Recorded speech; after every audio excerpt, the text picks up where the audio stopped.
The length of the fence is 1.2 kilometres at 6 hectares, and the total cost for just the fencing, tracks and things like that involved with the fencing is $80,000. I've always wanted to fence this particular piece of bush off. It's got some lovely rimu, lovely bird life, but because of the terrain it was always hard to think how we were going to fence it without it overly impacting the farming operation.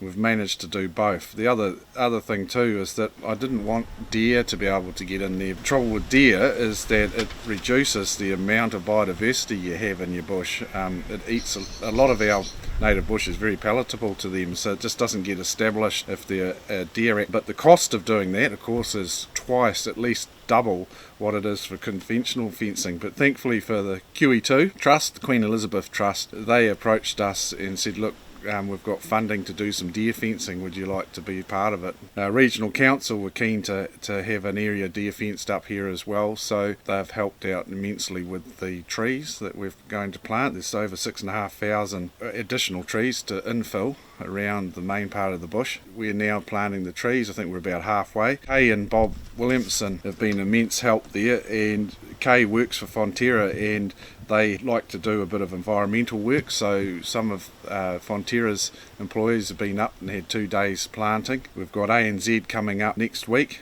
There's about 9-10 of them coming up.